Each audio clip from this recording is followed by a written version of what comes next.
आप सभी को सादर प्रणाम। आशीष आर्ट चैनल पे आपका स्वागत है। आज स्टिल लाइफ के शेडिंग का मुख्य उद्देश्य वो समझाएंगे कि किसी भी कागज़ पे, प्लेन कागज़ पे जो है वो वस्तु को 3D दिखाना होता है तो शेडिंग का बहुत बड़ा रोल होता है। ये बोल रहे हैं स्टिल लाइफ ड्राइंग या पेंटिंग में स्ट्रोक्स हमेशा वस्तु की स्थिति, पोजीशन और उसके जो फॉर्म है उसके अनुसार होने चाहिए।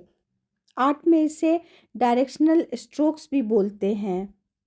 सपोज आप इस तरह का स्ट्रोक्स राउंड ऑब्जेक्ट्स पर अप्लाई करते हैं तो वो 2D दिखने लगेगा और 3D शेप का वो फॉर्म नहीं ले पाएगा। इसलिए शेप के अनुसार स्ट्रोक्स लगाएं, उसमें डेप्थ आएगा।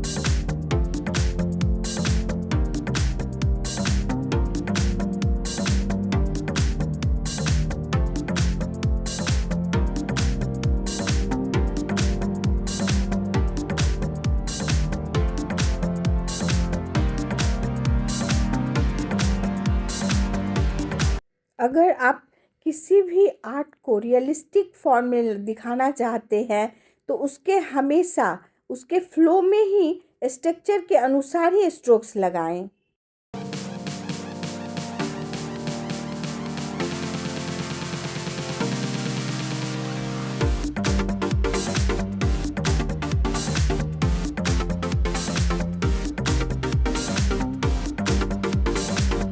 यहाँ पे ये वर्टिकल स्ट्रोक्स ऑब्जेक्ट की बनावट के अनुसार दिखा रहे हैं।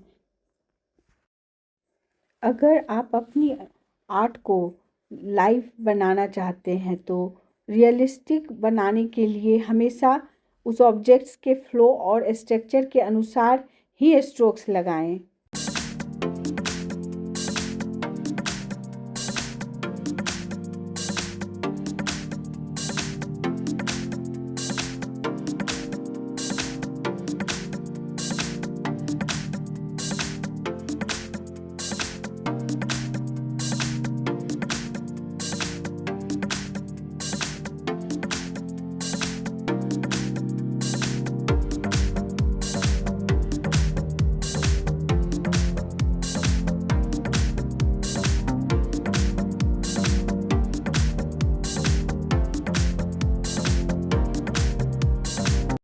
यहाँ पे ये वर्टिकल स्ट्रोक्स ऑब्जेक्ट के बनावट को सही तरह से दिखाने में सहायता कर रहा है।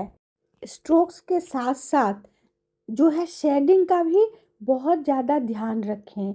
शेडिंग में जैसे वो 5 प्रिंसिपल है वो आप यूज़ करें। Highlight, mid tone, core shadow, reflected light, cast shadow. तो ये पिछले वीडियो में सब कुछ बताया गया है, प्लीज़ उसको जाकर देखें और फॉलो करें।